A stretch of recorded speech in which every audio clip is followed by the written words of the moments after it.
दोस्तों, हमारे हिंदू संस्कृति में प्रत्येक घर में प्रतिदिन पूजा पाठ करने की परंपरा है और इसके लिए सभी अपने घरों में अपने आराध्य का छोटा सा ही क्यों ना हो, लेकिन एक मंदिर अवश्य ही बनाते हैं।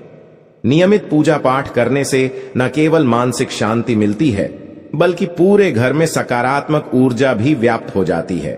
परंतु यह बात भी सच है कि पूजा पाठ करने के कुछ नियम भी होते हैं जिन्हें यदि हम नजरअंदाज कर देते हैं तो हमें हमारी पूजा का पूरी तरह से फल प्राप्त नहीं होता।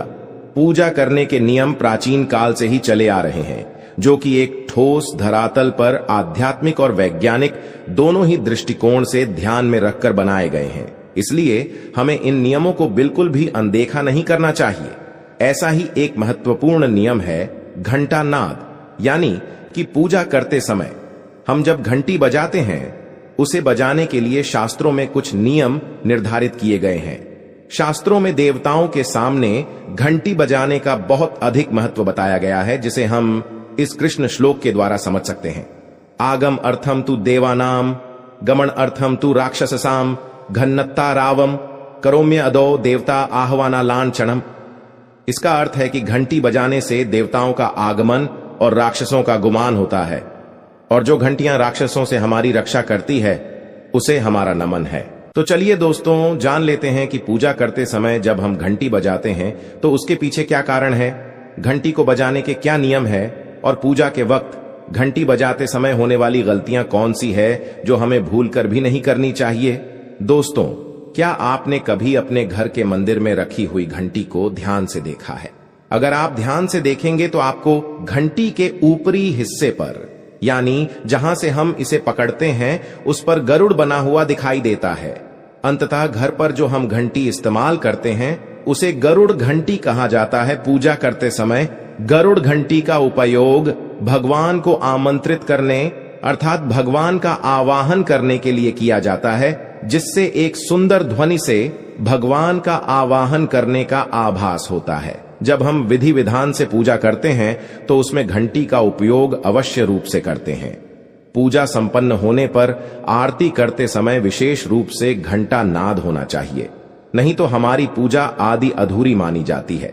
परंतु हम में से अधिकांश लोग इसे मात्र एक सामान्य प्रक्रिया मानते हैं और पूजा करते समय घंटी बजाना भूल जाते हैं। तो आइए जानते हैं उन नियमों के बारे में। मतलब आज की वीडियो पूरी तरह से आपके प्रश्नों पर आधारित है, जिनका उत्तर मैं आपको शास्त्रों के अनुसार देने का पूरा प्रयास करूंगा। तो वीडियो को पूरा जरूर देखें, और अगर आपको आज की वीडियो अच्छी लगे तो इसे लाइक जरूर कीजिए। जय मां लक्ष्मी आपके इस वीडियो को जो भी लाइक और चैनल को सब्सक्राइब करें उसके जीवन में कभी भी धन की कमी ना होने देना। दोस्तों, हमारे प्राचीन शास्त्र की मान्यता है कि सृष्टि के निर्माण के समय सबसे पहले जो बड़ी सी ध्वनि निकली थी वह घंटी की आवाज के समान सुनाई दी थी। घंटी की ध्वनि में ओमकार नाथ का भी आभास होता है, इसलिए घंटी को ईश्वर की आवाज मानते हुए पूजा में स्थान मिला है। इसलिए घंटी का कभी भी अपमान ना करें, और जिस तरह से देवी देवताओं की पूजा की जाती है वैसे ही घंटे की भी पूजा करनी चाहिए। दूसरी बात, घंटी को प्रणाम करके ही उसे बजाना चाहिए। बिना प्रणाम किए घंटी बजाना अच्छा नहीं माना जाता। दोस्तों, आपने अक्सर यह महसूस किया होगा कि पूजा करते समय जैसे ही घंटी बजाई जाती है तो पूरे घर के साथ साथ संपूर्ण वातावरण शुद्ध और पवित्र सा हो जाता है और चारों ओर सकारात्मकता फैल जाती है। लेकिन यदि हम नियमों को नजरअंदाज कर देते हैं तो हमें इसका संपूर्ण फल नहीं मिल पाता है।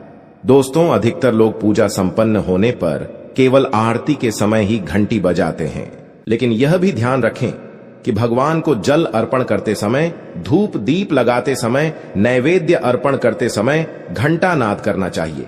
ऐसा करने से हमारी पूजा संपन्न मानी जाती है। दोस्तों, घंटी बजाते समय भगवान का नाम अथवा आरती अवश्य बोलनी चाहिए।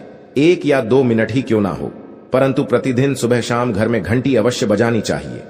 यदि आपको अपने घर में या अपने आप में नकारात्मकता महसूस हो तो आप थोड़ी देर के लिए भगवान के सामने घंटी अवश्य बजाए, सारी नकारात्मकता नष्ट हो जाएगी। दोस्तों, पूजा घर में शनि महाराज एकांत विरह, उदासीनता और वैराग्य के देवता माने जाते हैं। जबकि गृहस्थी को चलाने के लिए राग प्रेम एवं भौतिक चीजों की जरूरत होती है। इसलिए शनि महाराज की मूर्ति को घर में नहीं लाना चाहिए।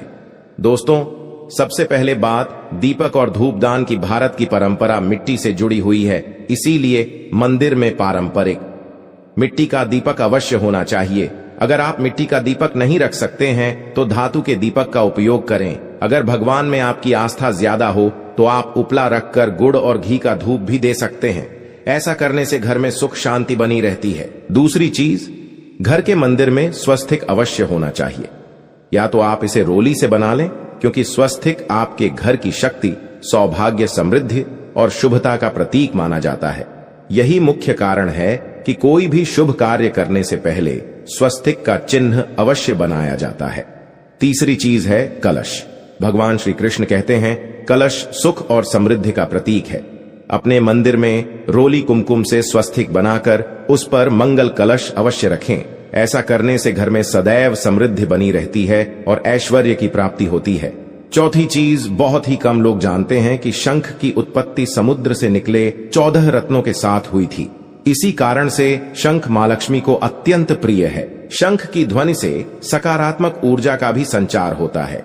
इसीलिए मंदिर में शंख अवश्य होना चाहिए। शंख के घर में उपस्थिति से मां लक्ष्मी भी प्रसन्न होती है और उस घर में कभी भी धन की कमी महसूस नहीं होती। पांचवी चीज, मंदिर में आपने घंटी अवश्य देखी होगी, क्योंकि घंटी को शुभ माना जाता है। इसीलिए जब जब घर के मंदिर में घंटी की आवाज होती है, वहां का वातावरण शुद्ध और पवित्र बनता है।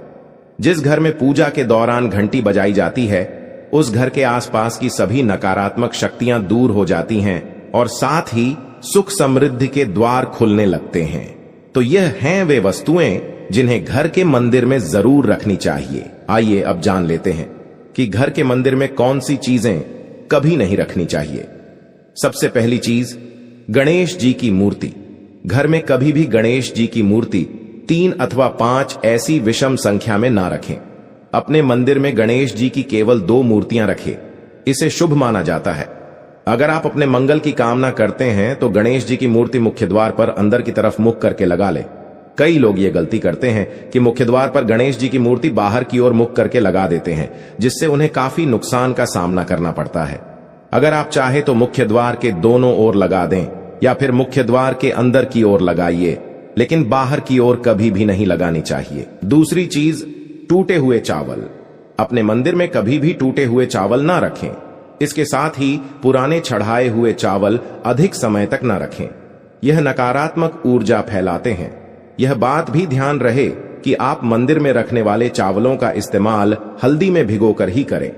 इससे अधिक शुभ परिणाम मिलेंगे। 3 पूर्वजों की तस्वीरें। इसके साथ ही अगर आपके घर के मंदिर में पूर्वजों की तस्वीरें रखी हुई हैं तो उन्हें तत्काल बाहर निकाल दें। ये आपके परिवार के लिए काफी अशुभ है। धर्म ग्रंथों के अनुसार पूर्वज पूजनीय है, लेकिन वह देवताओं के बराबर नहीं है। इसलिए अपने पूजा घर में कभी भी मृत परिजनों की तस्वीरें ना रखें। ये आपके लिए अशुभ संकेत है। इसके परिणाम भी काफी घातक हो सकते हैं और मंदिर का वातावरण भी नकारात्मक हो सकता है। इसके अलावा अगर आप किसी साधु संत को मानते हैं तो उनकी तस्वीर भी घर की किसी दीवार पर लगाएं। उसे पूजा घर में भूल से भी ना रखें। यह घर के वातावरण को नकारात्मक बनाता है। इसके साथ ही महाकाली, काल भैरव की मूर्तियां भी पूजा घर में नहीं रखनी चाहिए। और हां दोस्तों, ध्यान रहे कि मां लक्ष्मी के खड़े स्वरूप की पूजा मत कीजिएगा, क्योंकि मां लक्ष्मी हमेशा बैठी हुई मुद्रा में होती है। इसलिए उनके बैठे हुए स्वरूप को ही पूजना सही है। चलिए दोस्तों, अब हम आपको बताते हैं उन अति महत्वपूर्ण चीजों के बारे में जो आपके पूजा घर में होनी ही चाहिए। धर्म ग्रंथों में इन चीजों को अत्यधिक पवित्र और खुशहाली के साथ साथ समृद्धि का प्रतीक माना गया है। ये चीजें आपको खुशियों की चौखट पर खड़ा करती है, इसलिए ये आपके मंदिर में होनी ही चाहिए। गंगा जल की पवित्रता के बारे में तो आप जानते ही होंगे। मां गंगा जो हर किसी के पापों को धुल देती है, लोगों को शांति देती है। अगर आप भी अपने जीवन में सुख और शांति कायम रखना चाहते हैं तो घर के मंदिर में गंगा जल होना ही चाहिए। इसके लिए आप एक तांबे के पात्र में गंगा जल को भरकर रख सकते हैं। यह आपके परिवार में सुख शांति का प्रतीक है, जो घर की पवित्रता को भी बनाए रखता है। इसलिए कभी भी प्लास्टिक की बोतल या अपवित्र बर्तन जैसे स्टील या लोहे के बर्तनों में गंगा जल नहीं रखना चाहिए। ये अशुभ होता है। और अगर आप महालक्ष्मी को प्रसन्न करना चाहते हैं तो पूजा करते समय मां लक्ष्मी को कमल का फूल चढ़ाएं। मां लक्ष्मी कमल के फूल पर ही विराजमान रहती है। उन्हें बेहद प्रिय होता है क्योंकि ये कीचड़ से निकलकर भी दुनिया में खूबसूरती और पवित्रता बिखेरता है। इसलिए माता लक्ष्मी की पूजा करते समय कमल का फूल जरूर चढ़ाना चाहिए। ऐसा करने से कई गुना लाभ आपको मिलेगा। दोस्तों, इस दिवाली ध्यान रहे कि आप दीपक से दीपक ना जलाइए। शास्त्रों के अनुसार जो व्यक्ति दीपक से दीपक जलाता है वो रोगी होता है। ऐसा करने से रोग भी परिवार में पनपते हैं। इसलिए कभी भी दीपक से दीपक नहीं जलाना चाहिए। साथ ही मंदिर में एक घी का और एक तेल का दीपक जरूर जलाइए। ये आपको समृद्धि देगा। घी का दीपक दाईं तरफ और तेल का दीपक बाईं तरफ जलाने से समृद्धि बरकरार रहती है। इसके अलावा घंटा, धूपदानी, गंगा जल जैसी चीजों को बाईं तरफ रखना शुभ होता है। उम्मीद है दोस्तों आप ये समझ गए होंगे कि मंदिर में क्या रखना है और क्या नहीं रखना है।